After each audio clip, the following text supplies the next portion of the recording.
એક દિવસ એક રબારીનો દીકરો ગાયો ચારતો હતો અને એને એમ થયું કે ભાઈ બધાને ગુરુ છું ને મારે ગુરુ નહીં, એટલે એક સંત જોડી જો મઢુલીમાં આશ્રમ હતો ત્યાં જો અને કીધું કે તમે મારા ગુરુ થો.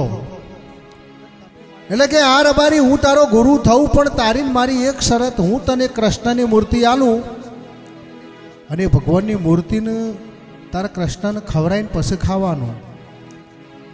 રબારી કે ઓકે ગુરુ મહારાજ તમે કહો એમ હું તો કર્યો. એટલે રબારીને ભગવાનની મૂર્તિ ગુરુ આલી, ગુરુ કર્યા. રબારી મૂર્તિને ઘેર લઈ ગયો. હવે વગડામાં રબારીનું સાપરું, રબારી એકલો હો ગાયો. એટલે પહેલા દાડા જેમ ગુરુએ કીધું તું ભગવાનને ખવડાવીને પછી ખાવાનું, એટલે કળી અને બાજરીનો રોટો લઈને ભગવાનની મૂર્તિ આગળ લઈને બેઠો કે મારા ગુરુના ભગવાન તમે ખાઈ લો, હડો મારે ગાયો ઉગેડવી છે. પણ ભગવાન થોડા ખાવા આવો. એમ કરતાં કરતાં બહુ કગર્યો 12 વાગ્યા. ગાયો હો ગાય વાડામાં વાહોરા કરતી હતી અને રબારીનો દીકરો ગાયોનો મારો ગોવાળિયો ભોળિયો રબારી કાયો થયો કે ઓ મારા નાના દિયોર, ઓ ગુરુના ભગવાન, ઓ નોનળિયા ખાઈ લ્યો, મારે ગાયો વાહોરા કૂટું છે, ઓ મારા નાના દિયોર ગુરુના ભગવાન ખાઈ લ્યો. આ રીતના રઘવાયો થઈને ભગવાનને ગાળો બોલવા માંડ્યો. કૃષ્ણ પરમાત્માને ખબર પડી કે રબારી ભોળો છે અને હો ગાયો વાડામાં વાહોરા કરે છે, ભૂષણ તરશે.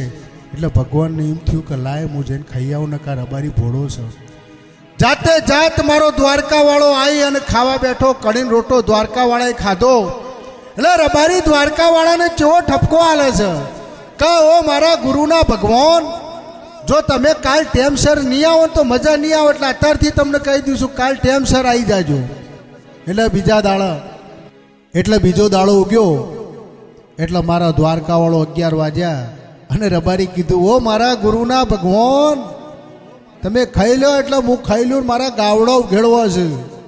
એટલે બીજા દાડા જાતે મારો કાળિયો ઠાકર આવી અને કઢીને રોટલો ખાવા માંડ્યો. રબારીઓ આ જુઓ, રબારીની વાતો, આપણી સંસ્કૃતિ જુઓ, ભગવાનની ભાઈબંધી જુઓ ભાઈ. એટલે એક દાડો ગુરુ ભેગા થયા. એટલે ગુરુએ રબારીને પૂછ્યું કે ભાઈ તું જે કૃષ્ણની મૂર્તિ આલી હતી એને જમાડીને જમું છે ને? એટલે રબારી કે ગુરુ તમારો ભગવાન તો પહેલા દાડે એવું કાઠું કર્યું તે 2-2:30 વાગ્યા સુધી ભગવાન જમવા ના આવ્યો. પછી હું તો કંટાળ્યો ને તમારા ભગવાનને ગાળ્યો બોલી. પણ આવું તો રોજ 11 વાગે તમારો ભગવાન આવીને જમી જાય છે અને એને જમાડીને હું જમું છું. એટલે ગુરુએ વિચાર કર્યો કે ભોળો રબારી છે, ખોટી વાત હોય ના, હોમો કંઈક કારણ છે. એટલે બીજો દાડો ઉજો. એટલે આ રબારીના ગુરુ હતા, પેલું સાફરું હતું, એ સાફર હંતાઈને જોઈ રહ્યા.